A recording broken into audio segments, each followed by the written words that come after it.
Hello, everyone. I am so excited to be here today. Welcome to the first of the Apogee weekly live streams. My name is Trisha Hirschberger, and I'm so delighted to be here hosting this for all of you today. I see so many folks have joined us live. Welcome. Lexi Max says, I hear that Rise of the Triad game is going to be amazing.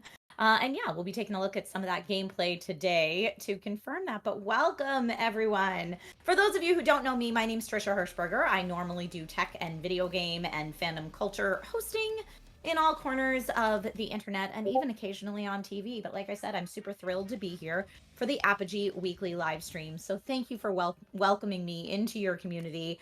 I remember the Apogee logo coming on my computer screen many years ago. So it's very, very cool to be here. So quick overview of what we're going to be doing today.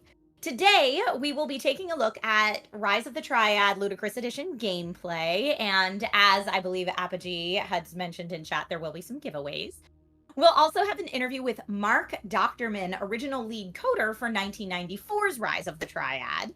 We will then celebrate Prey's 17th birthday, can you believe it, by taking a look at some gameplay while chatting with Apogee's executive producer, Jeron Moore, about his role in Prey's development and the history of Apogee. So we've got lots to get into today, like I said, including gameplays, giveaways, special guests, and so much more. Rico Kali in chat says, my favorite Apogee game as a kid was Commander Keen. Love it. And Sweet Bry says there's a demo of Questmaster on Steam. Yes, there are some demos on Steam that you can play right now if you're super excited. But you know what? I'm going to take that back. Don't play them right now. Play them after this stream is over, after you've watched this stream. But yes, welcome to everyone. The hype factor is absolutely real. Remnant Cult says, I'm down for the level editor, and I'm curious to see what types of levels people make. If that's something that you stream, if you're a content creator, let us know in chat. We would love to see you sharing the Apogee love on your streams. All right. Actually, Jeron says, I love Scott so much. I took his last name. Jeron, is that you?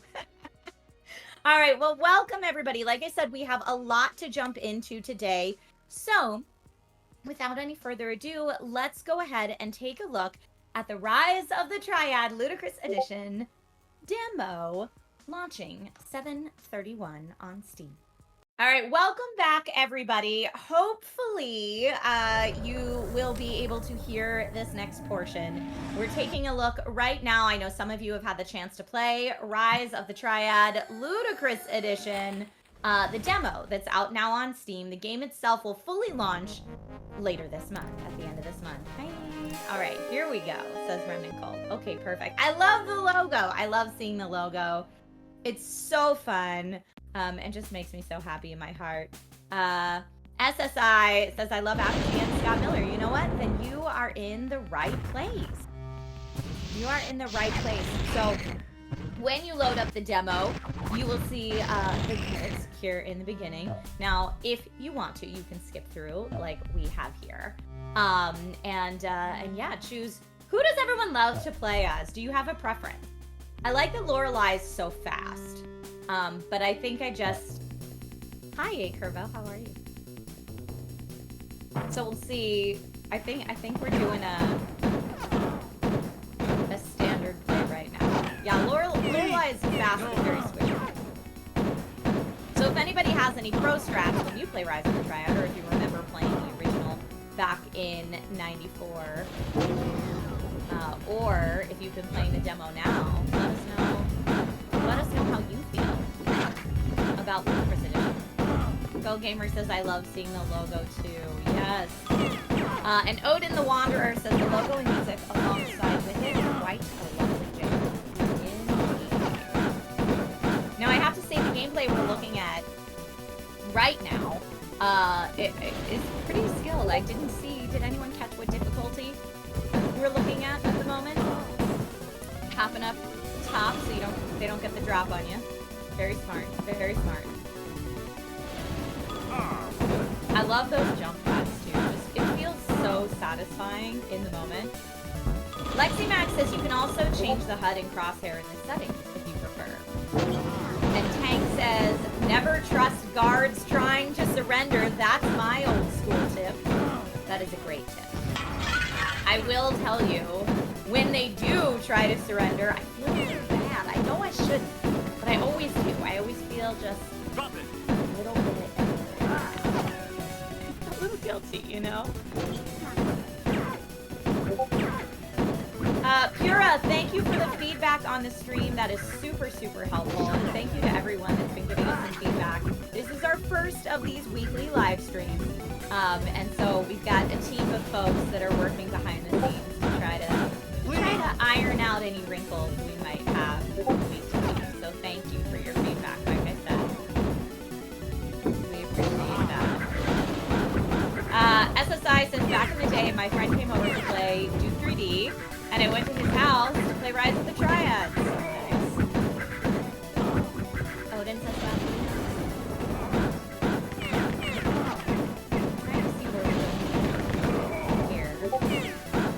I can't wait until there's an opportunity to maybe, I mean, you guys can fill me in on this as well, but to play other people's levels, like, even if it's going over a friend's house, wait.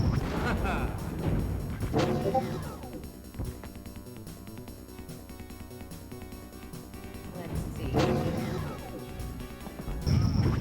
Through there.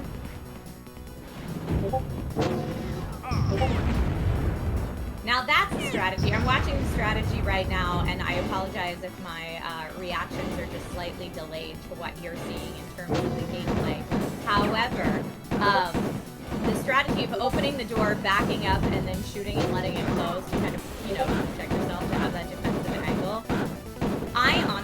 I'm too much of just run in and hope for the best, and it gets me. So there are times that even though, like I was saying, I enjoy the speed of playing as something more, I don't know that I should go that fragile because my playstyle is a little more tanky. Let me know what your playstyle is in chat. If you've played this before, if you haven't played Rise of the Triad before, you know, let me know your first thoughts. Now, of course, this is Rise of the Triad Ludicrous Edition, but the priest forge tip is true. Tis true. Lexi Max says another pro tip. There's a second pistol underneath where you spawn in the level, which can really help you out. That's true. It took me a couple runs before I figured that out when playing Ludicrous Edition. But yeah, that poor guard was like, no, not me. Yes, you. It happened. But yeah, the gameplay is just so fun. I also tend to get very lost in these levels. But I can't wait to see what folks do, you know, especially when it comes to speed runs. Because once you've got it memorized, you can just go whole hog. And some people are so good at Rise of the Triad. And I should say we're so good in the 90s, but like, I imagine that it comes right back like muscle memory. A Geeky Blonde says, oh no, he was surrendering. Yes, the pro tip is don't trust that. Don't trust that when you see and hear that.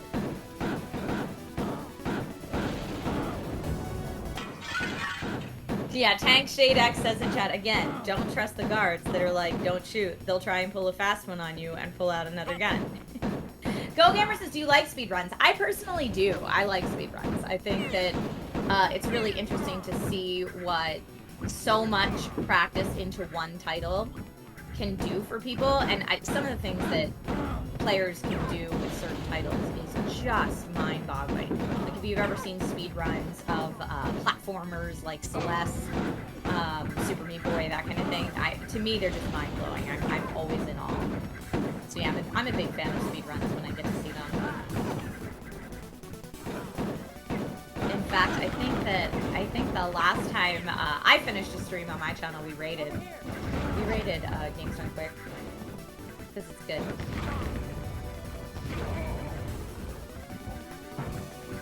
But yeah, Go Gamer, I just look at it as the amount of time dedicated to a specific title is what leads to speedruns being as wonderful as they are. So I just have an immense appreciation for it.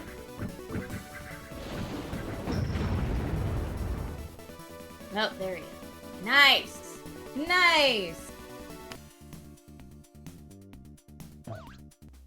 All right, so let's see.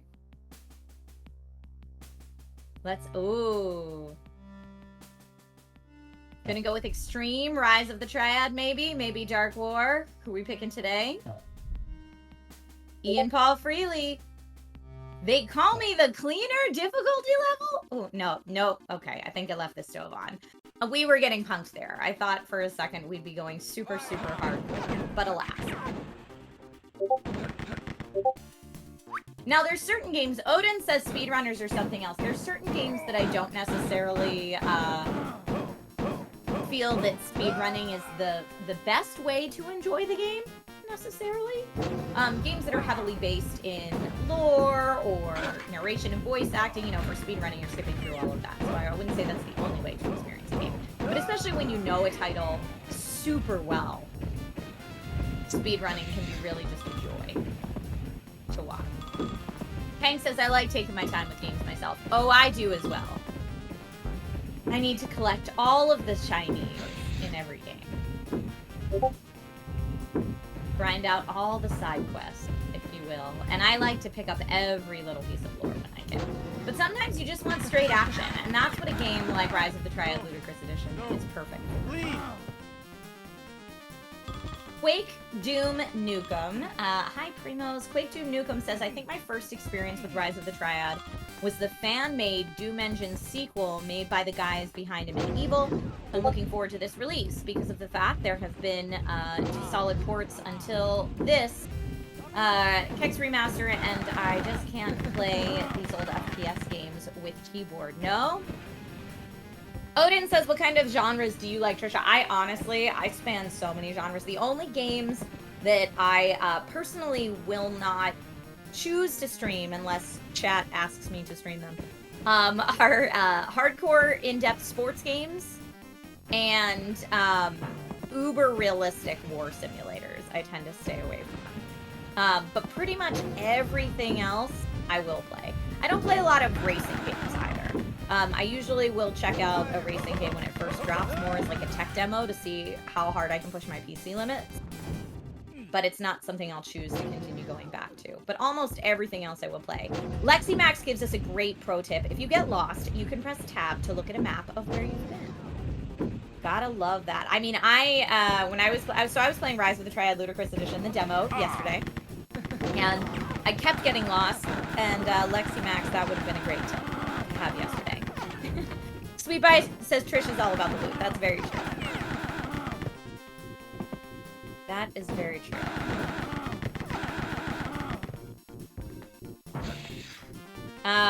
Go Gamer says, I've seen someone do a speed run on Duke 3D, and he beat it in 15 seconds or less. That's wild. That is wild. LexiMax also brings up that this game has full support for gamepads, including gyro aiming and vibration support if your controller supports it. Let's hear it for the gamepad folks in chat. I'm a keyboard mouse myself when it comes to anything that requires aim, but I respect the gamepad players as well. Oh, Apogee just said in chat, who wants a copy of Rise of the Triad Ludicrous Edition for Steam? Good luck, everyone. I'm sure that I am ineligible to win. But good luck to all of you. I hope you're able to pick up a copy. Let's get on that giveaway. So like I said a little earlier in the stream, and like most of you probably know, but Rise of the Triad Ludicrous Edition is launching at the end of this month on Steam. It's very exciting. It looks like all you need to do is type Ardwolf in chat to be entered to win. Good luck, everyone. Good luck. Wait, Apogee, did you just enter your own giveaway? Ridiculous. I'm pretty sure you're ineligible too.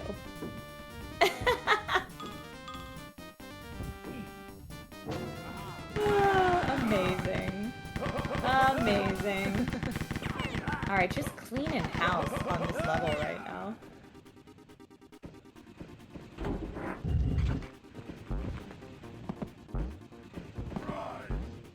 Oh, what's that here?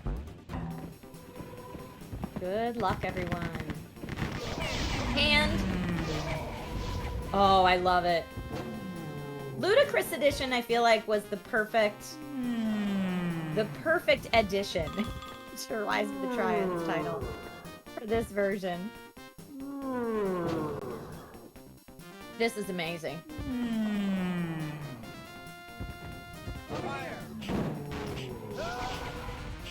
Yes, Tank Shade X picking up on the jokes in chat, or I should just say the inside Easter eggs, if you will.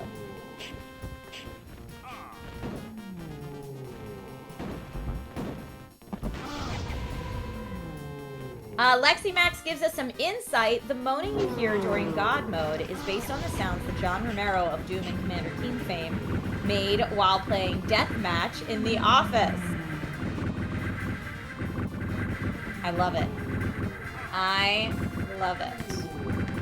SSI says it's ludicrous as hell.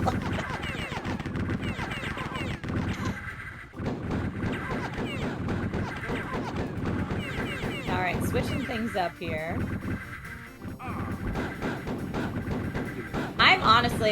I'm impressed with this gameplay right now. Shout out in chat if you're a Rise of the Triad pro and you think that you could run through this better than our gameplay we're looking at right now. Ludicrous speed, says Data.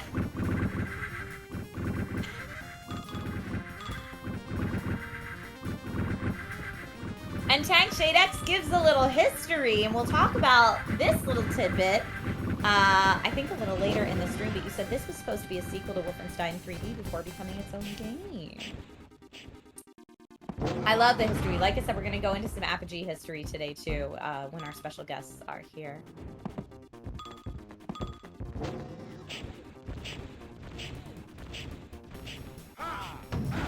And I have a fun blast from the past to showcase in just a few. It does kind of look like he's flying at parts, yes.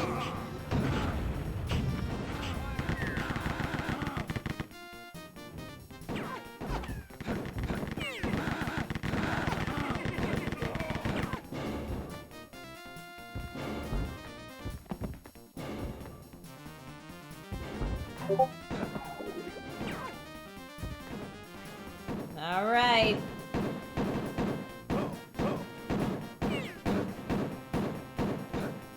Snake, I hope I said your name correctly. You loved Rise of the Triad as a kid. Well, welcome. All right. Boom. There it is. Folks, we're going to take just a tiny little break while you check out a blast from the past. But stay tuned, because when we come back, we're going to be chatting with the original lead coder for 1994's Rise of the Triad, Mark Dochtermann. So hang on your butts, and I'll see you in a few. All right. Welcome back, everyone, to the stream. It is my distinct honor and pleasure to welcome Mark Dochtermann to the stream. Thank you so much for being here today, Mark. Thank you, Trisha. I really appreciate it. Coming back to my roots is awesome. It does feel like that, right? So for those of you who missed my intro a little earlier, Mark is the original lead coder for 1994's Rise of the Triad. I know we've got a lot of fans in chat right now shouting out to Mark, so it's great to have you back. Mark, do you remember how you got started with Apogee? My understanding is that you were one of the first 2 to 3 developers they hired for internal development. Is that true? I was actually the first in-house developer. So, Apogee was a distributed company. Scott created the Shareware revolution and, has had huge impact on the whole industry. Apogee has had this huge impact on the industry. And I had graduated with a computer engineering degree, tried to break into another difficult industry, which was electronic music instruments, wanted to build those, couldn't do it. And I found an ad on Usenet, which was, predated World Wide Web, looking for coders, programmers in Texas. And I called up Scott and George and said, hey, I just graduated. They flew me down. We had some Mexican food, some lunch. Scott loaned me his car. And then like a few short weeks later, I was the first coder in-house. It was pretty amazing. I mean, you must have felt like the luckiest graduate alive. Well, these jobs did not exist. If you think about how much the world has changed in those 30 years, gaming jobs weren't a thing. I certainly never expected it. Although throughout my, I guess, formative years, I always created games on the side as like my hobby. Okay. I never imagined I could do that as a profession. So if you were creating games on the side as a hobby, how much did you know about the professional gaming industry at the time? Like, did you have somewhere in the back of your mind, like, yes, I'm going to work in electronic music, but maybe also games development? So, I mean, to put this in perspective, like I fell in love with computers. Like I think on original like TRS-80 I saw when it was in elementary school in 2nd grade. I knew then, I was like, okay, I'm going to do computers, something in computers for my life. And then I made it all the way through college, and really dating myself, on a Commodore 64. Like that's what I wrote my papers on and all that stuff. So that's ridiculous, right? So to feel like there was a path there, no, I didn't feel like this was a thing. I didn't think that was possible. I'd seen Wolfenstein 3D in the computer lab that someone was playing. So I was vaguely familiar with it, but I really had no understanding of just how big that game was going to be at the time when I first started talking to Apogee. And I guess just a very quick anecdote, and I don't know, we don't have that much time. But we do. Please tell all your anecdotes. Sure. So I arrive in Garland, Texas, at this office complex, and there's been pictures of where Apogee started. And then I think Scott or George Broussard at the time, one of them had said, it's like, hey, I'd like you to drive over to the Mesquite and go to this place, this address, go talk to John. He might have some code that might be helpful. And so literally, here I am, a graduate, 21 years old, and I meet John Carmack for the first time, 5 days into this job. Like everything is new. I mean, obviously, I'm a skilled coder, but it was just wild. So the awesome part about ROT, Rise of the Triad, and Apogee and all that was just this amazing community at the time.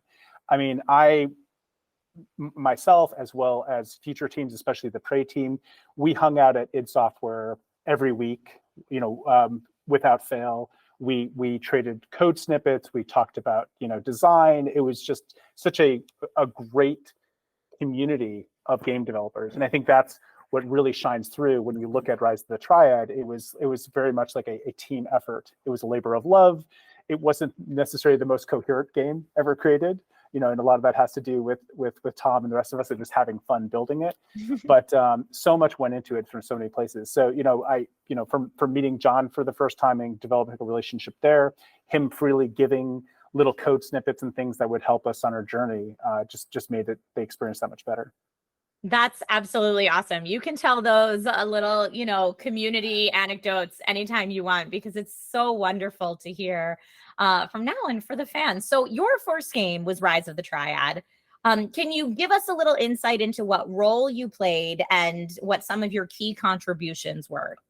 Yeah, so again, dating myself, games at the time were predominantly, up until that point, they were EGA, they were, which means 16 color graphics, VGA graphics, and Wolfenstein 3D being one of the first ones. In fact, Wolfenstein had original was a 16 color game, and then it had 256 colors were added to it. They were limited in that they had to run in normal DOS. So DOS at the time, you had a limit of 640K. You had to use these things called EMS and XMS, extended and expanded memory, to access all of your graphics, all of the data that you needed.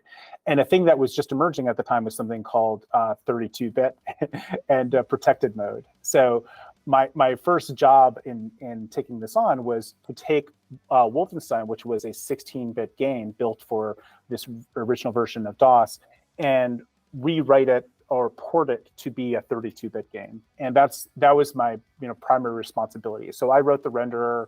I basically had my hands in every part of ROT. It's very much, I can very confidently say there's a bit of my DNA all over it, along with William Scarborough, who created AI, and Jim Dosey, who did the sound engine and many other things, including the random level generator, and Nolan as well, who worked on it. It was just basically the four of us. But anything you see like on screen, like all the, I mean, I'm not, this is not boasting, it's just kind of fun. Like, if you ever watch the credits in Rise of the Triad, we got to the point of we're about to ship the software, and I swear, this is a true story. It was, I think it was 1 or 2 a.m. and I realized, I was like, oh crap, we forgot to do the credits. So rather than just writing a simple scroller, I was like, I could probably do something better. So starting at 2 a.m. and ending at about 4 a.m., I created that whole credit sequence. If you've ever seen it in the original, I don't know if it's been ported over in the Ludicrous Edition, but I cranked that out in just a few hours. So it was just the whole menu, the whole rotating thing, that was all my ideas. And I don't know, it was, I really didn't know what I was doing, but I think it came together nicely. I think it came together nicely too. Now you're mentioning all these kind of icons in the game development scene at the time. I know chat was asking a little earlier about this, but you also worked with Tom Hall, one of id's founders. Tell me what that was like. So Tom is a super nice person, great personality, and very much a cut up. You know, always telling jokes and telling things. And I think if you've ever met Tom or spent time with Tom, you can really see Tom's essence come through games like Commander Keen. He was like the heart and soul of that series. I think you know, when he joined us at Apogee, id was going in a slightly different direction with their focus on Doom and then eventually Quake. And I think, like, from a sensibility perspective, that wasn't necessarily where like Tom's heart was. He was really in creating more, you know, entertainment software that didn't take itself as seriously. Nothing wrong with Doom, nothing wrong with Quake, masterpieces in their own right. But I think, like, you know, Tom brought, you know, he would often create little notes with little faces, and just like we'd have a lot of fun, and we'd do activities together as a team. It was very much a family environment. He was also a little bit older than us. You know, I think he was in his late 20s at the time. He had gotten some of that id money already, which is great for him. And you know, we set out to build Wolfenstein 3D2. I think this came up in your questions earlier, and it was what happened. You know, we were doing a reasonable job at that.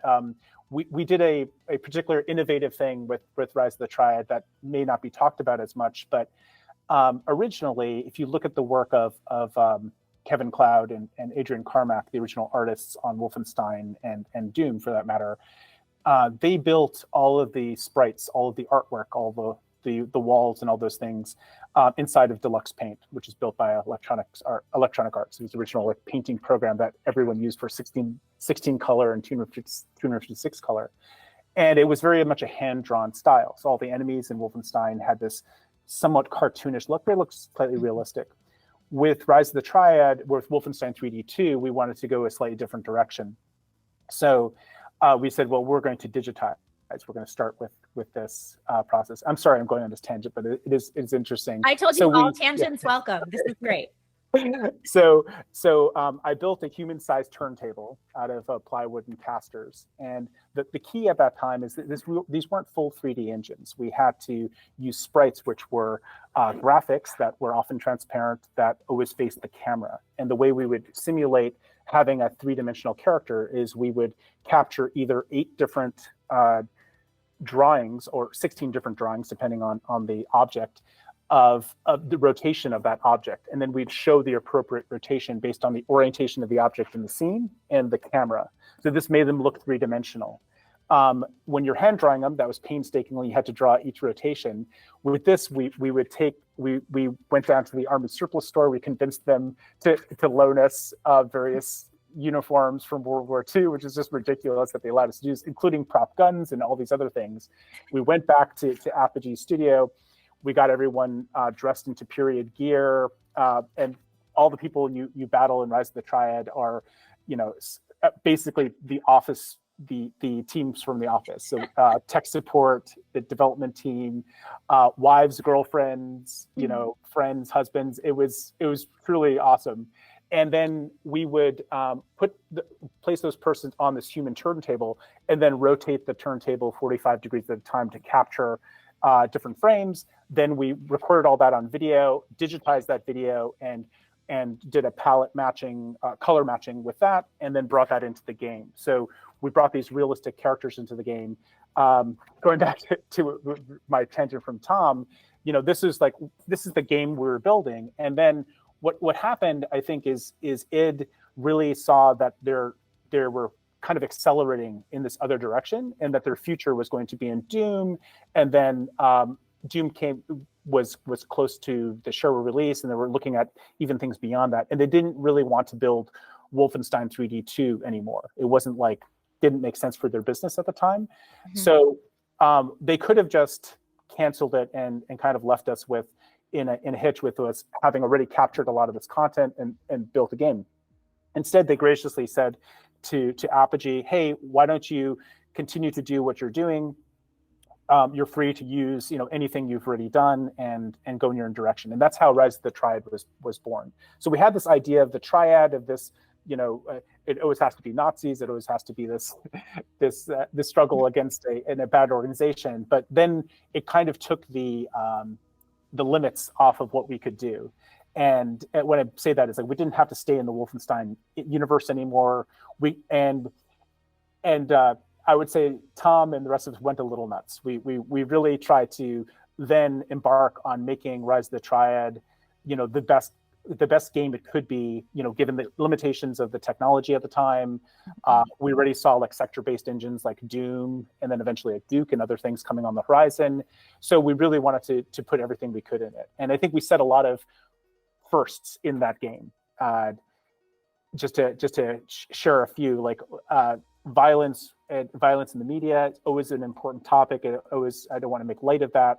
But we also thought it was kind of silly that Wolfenstein in Germany had to be shipped with green blood, because otherwise it would be banned. So if the blood was red, it was bad, but if it's green, it's fine. I mean, it's very inconsistent ruling. And there was before ESRB, which is the Entertainment Software Ratings Board, there was a thing called RSAC, which is I don't know remember what it stood for, but it was the earlier rating for software. And we said, you know what, we're going to figure out what we need to do to get the highest rating on RSAC, which wasn't a good thing. It meant it was the most potentially offensive. And this is called the Ludicrous Edition. I think one of the things I don't know, I wouldn't say proud, maybe overstated, but we were a bit juvenile at the time in our 20s. And, we had ludicrous jibs in the game. It is jibs, not gibs.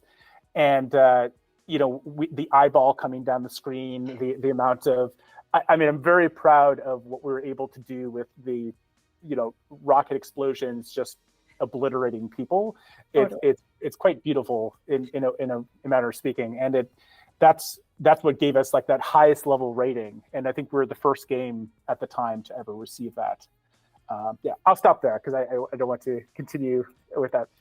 No, it's hilarious. And Apogee 01 chimes in that our SAC is the Recreational Software Advisory Council. So thank you for that tidbit. And just to kind of put a button on Rise of the Triad before we move on to other titles you've worked on, how do you feel about Rise of the Triad now? Now, how do you feel it came out now that it's all said and done? And is it a game you look back on and still feel proud of? Absolutely. I think you see a lot of the developers when the fans play it. And I have so many people in my life and in my career that have come up to me as like, oh my gosh, I played Rod, I played Duke, I played any of the games I worked on, Medal of Honor, and they speak it with fondness, or it was one of the first games they played. I think like what's interesting about Rod is I'm again not trying to like boast, but we had 11-player multiplayer, and that was the most amount of multiplayer you could have at the time. And the only reason it was 11 was because we had no more screen space to put player names. We literally ran out. When we were testing it, we didn't have enough machines in the office. So I went around and added coffee mugs to the control button, which was the fire button, so that we could launch the game, have you join, and then the player would just fire, so they would take some action while we're testing it to make sure that it worked. So we had a lot of firsts. We really pushed the envelope in I think in gaming, in that window right around when the whole first person shooter space was changing with Doom coming out, I think in a good way. And I think we helped, push things forward. We originally, if anyone's played Combat, or we used to call it Combat, I don't know what it's called in the latest version, if it's still the same, but the multiplayer, you kind of ran at a normal speed. But a little bit over time, over lots and lots and lots of internal testing, the player speed went up a little bit more. And then we added drunk missiles, and we added, the heat seeker, and we started having so much fun. So by the time the game shipped, and I think you were commenting on this before, you see players running, and they're running 20 to 30 miles an hour, which is insane. It doesn't make any sense, but it was so much fun. We just had a lot of fun building it, and that, I think, is, I believe, still comes through the embodiment of the title, especially like even when you quit the game, the little anecdotes about the various ways that you die, which is kind of a carryover from Wolfenstein. We tried to impart humor where we could, while still giving players hopefully a decent, for the time, constructed story and lots of different gameplay elements.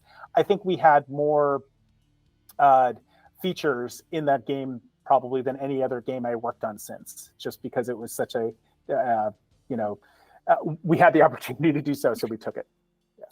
I love the bits of humor. I feel like it takes the sting out of death just a little bit, which is nice. And I hope that you absolutely crushed a whole bunch of coffee mugs in your multiplayer time. Now, after Rise of the Triad, you then started working on Prey, along with several other of the Rot team. And this game, too, was under Tom's direction in the beginning, if I'm not mistaken. So what were your thoughts early on when it came to Prey? Well, because of the environment we were in, because of the collaboration we had with id, we obviously looked up to those guys, and we saw what they were doing with Quake. I spent a lot of time with Michael Abrash and John at the time, and Romero as well, and we saw what was coming. So we're like, hey, I think we can do this. I think we have enough insight to enough skill to do something similar, maybe not to be direct competitors of id. So we set out to make our own engine, 6 Degree of Freedom engine with polygonal characters. We were comparing notes about how fast we could get things working. I was a pretty good optimizer, but no match to Michael Abrash. But we started building that, and it was going pretty well. And I think the thing that changed for us is that we started building up this technology. We emulated a lot of things that id were doing. We built a lot of components, like network components, setup program, controllers, various things.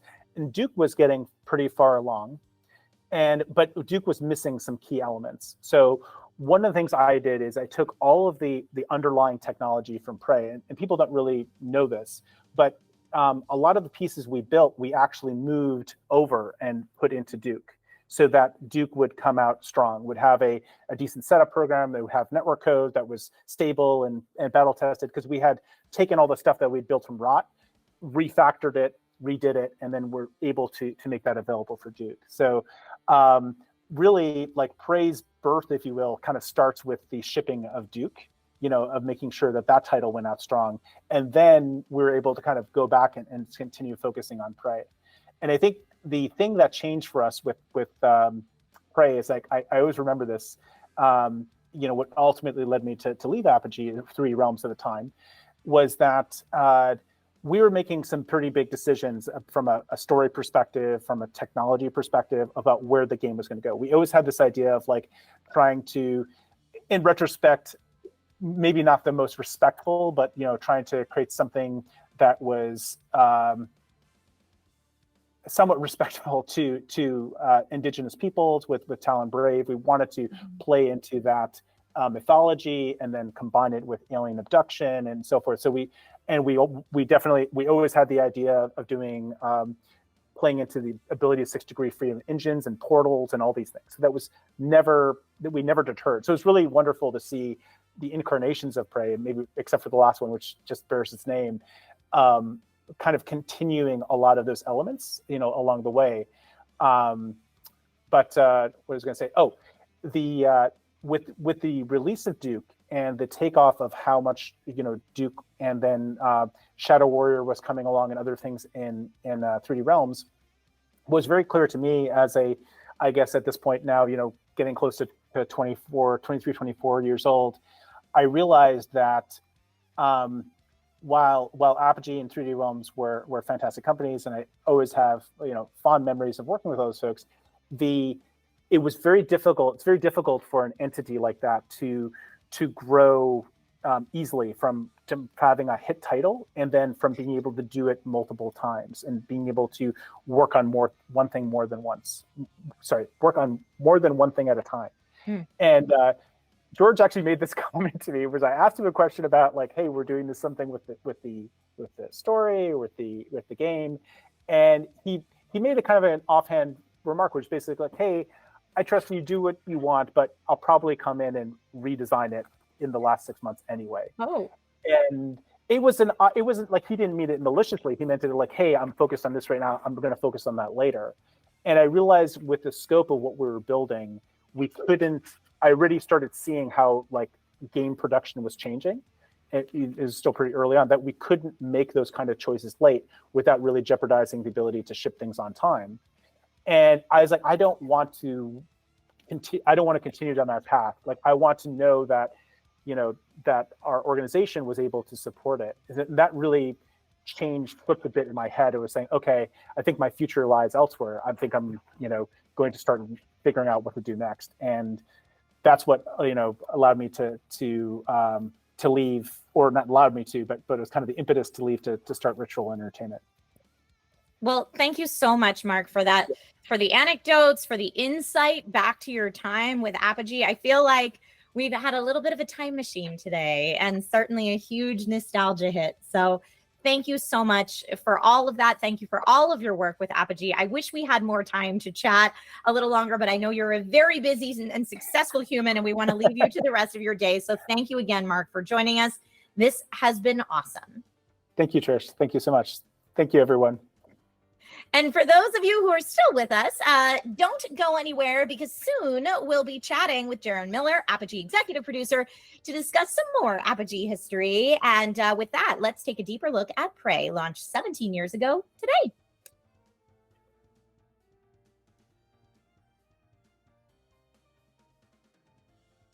The mortal world, time to become a part of the sacred fire.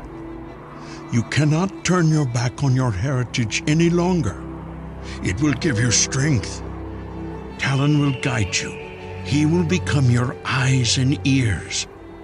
The Dark Ones are upon us. Go, now, show them the power of our people. Whose breath gives life to all worlds, help us in our time of need, deliver us from evil.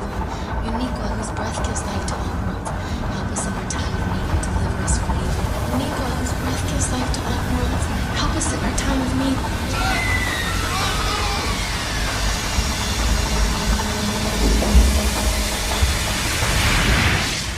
Oh my God.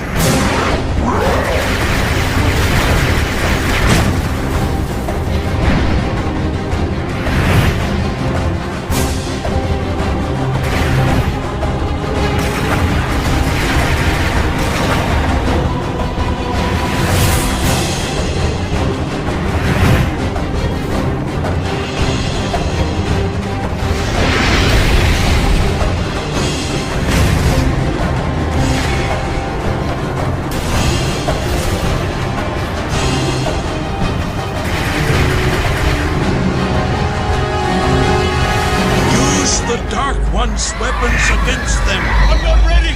I know your heart is with this place, Tomasi, but you must take the fight to them.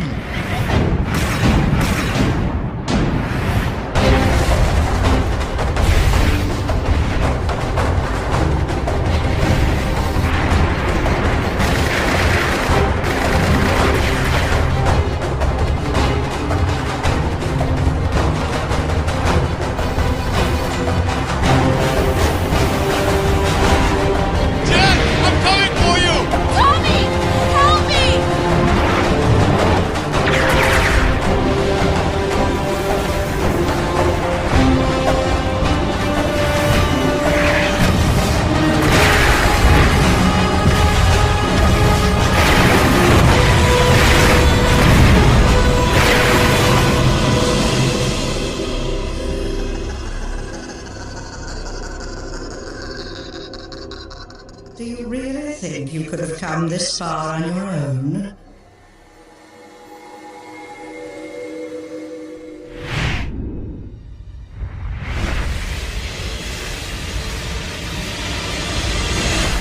The world is full of stories, and from time to time, All right, everyone. they Hello permit and themselves welcome back. to be Thank told. you for being here today and watching our first ever weekly live stream. I'm very excited to be here today, joined with the audio of Jeron Moore. I apologize for saying Miller earlier. I obviously need more coffee. Jeron, welcome to the stream. Tough guy. Hey, how are you, Trisha? I'm well, thank you. I'm so glad you've joined us today for Prey's 17th birthday. I saw some folks saying in chat, and I couldn't agree more. Like, it can't have possibly been 17 years at this point, but I mean, it has. Tell us, Jeron, a little bit about the past 17 years.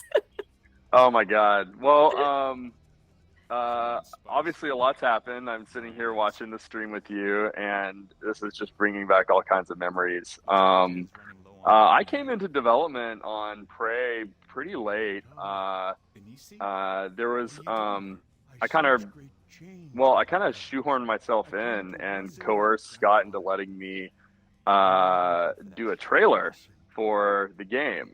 I was just super excited about Prey. I had been around all throughout its story development and its iterations, seeing it kind of go through, its different versions. And the one that we ended up with from Human Head was just so captivating and such a really cool spin. And it was just a much more developed story than what had come before, and I had just graduated from film school in LA, so I was like, you know what, I want to put my skills to use, and so he gave me a shot and just said, okay, work with the Human Head team. I had some big ambitions of working with some post-production guys, creating custom models of some of the assets that didn't actually exist from the game. And so when we were watching the trailer, you saw these big kind of like flyby shots of the sphere, and all that like didn't exist before I came in. And so I kind of wanted to just like show how sprawling this story was, how engaging the environments were, how wild the gameplay was for the time, and still, I mean, it's still pretty crazy if you look at this. I haven't seen any games quite revisiting some of the concepts that Prey did, being able to walk upside down on walls and shoot enemies that are like across a space that are oriented differently.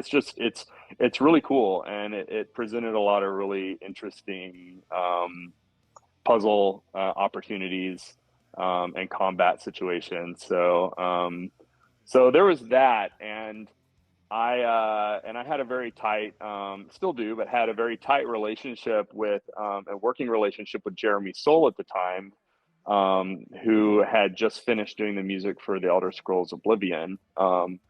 And then I approached Jeremy and was like, hey, I'd love for you to do the music for this trailer. And that was a little bit of a sneaky way for me to almost audition him for the music for the game as well, because it had not been done yet. And so what you're hearing in the trailer is the main theme for Prey before it was actually written for the game. And then he went and continued to expand upon that. And when I was brought on as a music supervisor to actually develop the score for the game with him. And yeah, we ended up writing 3.5, almost 4 hours of music for Prey, which was pretty unheard of for a first-person shooter at the time. That's so cool. I mean, I'm thinking back to, you had said that, you had a film degree here in Los Angeles, but wanted to work on the trailer, and then became music supervisor, and just was it because of your film degree? Do you think that you were so drawn to kind of the cinematics of what a trailer takes and the music in it? Like, I imagine that really colored your perspective on the game. Yeah, and it was funny. One of my good friends, Angel Hueso, who I went to film school with, he had long black hair. He's El Salvadorian, and it just kind of had, you know, the silhouette and kind of the right aesthetic for Tommy. And so I ended up shooting some. At the beginning of the trailer, you see some live action footage, and we did some compositing to sort of bring that to life. But we went out to Vasquez Rocks, which is a state park. Have you ever been? I have been. Yes, I have done some cosplay photo shoots there. It makes a great Tatooine. Yeah, it's super cool. Before it made a great Tatooine, it was where Captain Kirk battled the Gorn in the original series for Star Trek. So that was just such a cool, iconic, special place. And I had shot a couple short films there. Like, that was just one of my favorite places to go. I just was like, you know what? There's some real magic that happened here. So I wanted to plug that into kind of, you know, what we were doing for Prey. And so we went and shot some live action footage. I cast Angel as my Tommy, and I think, still looking at it today, I think he looks great, you know, fit that purpose. And it turns out that the Prey Super trailer was one of the first trailers for a video game to incorporate live action footage to illustrate the story. So that was just really cool, sort of being a part of that movement and, you know, getting to play a role in kind of doing that, because it's kind of just old hat at this point. People shoot live action footage for trailers all the time. I mean, graphics are so good nowadays, you don't even have to do that. They're just doing it in-game cinematics now. But yeah, that was super fun. I think it's always nice when it's done, though. So you say you don't have to do it anymore, but I think there's something special about it. Now, Prey, correct me if I'm wrong, but Prey was the game originally in development after Rise of the Triad, yes? Yeah, it was. I was a kid. Yeah, you were still super young, but I think if we're going to go down like the Apogee history rabbit hole, because Prey was on your radar. You said you graduated and were like, please let me make the trailer for Prey. So Prey was already on your radar. Was it from, because I remember Prey was showcased at E3 in like the late 90s. I think it was 1997. And I remember people talking about it because it showed portals before Portal. Yeah, was that how it got on your radar too? Yeah, well, I mean, I knew Scott Scott Miller and I, we knew each other when I was 14 years old. Like, I was literally a child. But he was showing me, you know, video games he was working on, and I was just super captivated. I was very much kind of out of my, I mean, I'm a huge Nintendo fanboy, but I was kind of dipping out of the console period and getting more involved in PC gaming. So I was playing Origin Systems, Wing Commander, Ultima, like Doom, Heretic, like all that stuff. And, you know, and before I even got into that stuff, he was like, hey, check this out. You know, this is a game that we're about to publish. And it was like a set of like, I don't know if it was like 5 3.5-inch discs, but it just all it said on it was Wolf 3D. And I was like, what is this? And so I go install it on my computer, and obviously my mom's like, what the heck? Why are you shooting Nazis? Why is there blood on the screen? Like, why is Hitler in a robo suit? But that was, you know, and that became that kind of started my love affair with Apogee and 3D Realms. But yeah, you know, clearly that led to Rise of the Triad, and then next on the radar was, you know, I mean, obviously Duke Nukem, and after that, Shadow Warrior. Prey was kind of the big thing that had been incubated for a long time, and it was always poised to do some, pull off some really cool, innovative stuff that first-person shooters had not seen before. So yeah. That's awesome. What other Apogee titles have you worked on? Well, I came on board. So I mean, Prey's first incarnation was 1995. I was a freshman in high school, and I was a super senior. Spent a little extra time on my degree, took my time, and I didn't graduate from film school until 2005. And it was the end of 2005 going into 2006 that I joined 3D Realms and began working on Prey. So Prey was my first 3D Realms title, and then after that I was brought on full time to work on Duke Nukem Forever. So I know we're running out of time, but if you could very quickly let everyone know what your role at Apogee is now. So I'm Apogee's executive producer. When we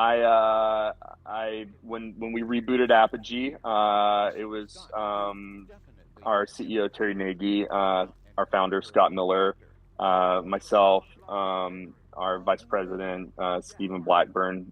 All of these guys were around when Apogee started, and it was just such an exciting opportunity to get involved at the ground floor of bringing Apogee back into the public eye, and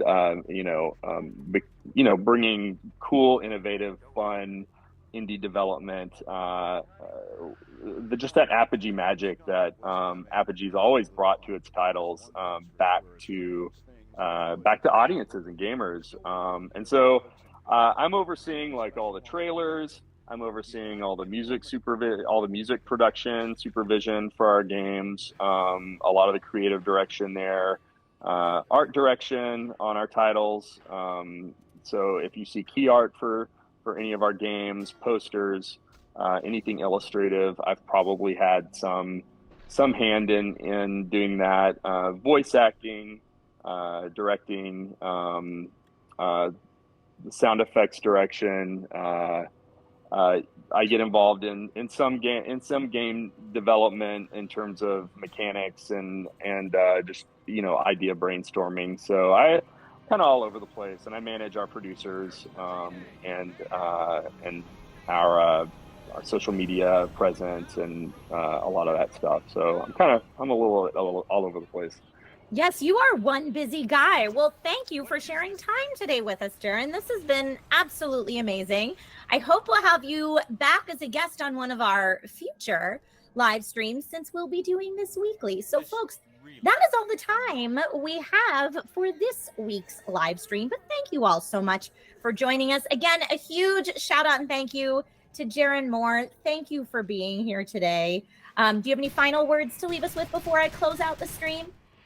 No, thank you for having me. And I would just say that we've got a lot of really exciting stuff in the pipeline, and we just cannot wait to start playing games with you guys, sharing what we're doing, giving you an inside look into all the things that go on behind the scenes, and introduce you to a lot of our artists, our musicians, just the creativity and talent that goes into all of this stuff. We're very passionate about what we do, and we want you guys to be involved in that process. So thank you. And that shines through. I love being able to have these conversations, get these insights. And folks, on the next stream, our next guest will be the legendary voice of Duke Nukem, John St. John. So if that sounds exciting to you, make sure you follow the Twitch channel or wherever you're watching this, and we will see you next week. Thank you all so much. Good luck in the giveaways, and we'll see you soon. Bye.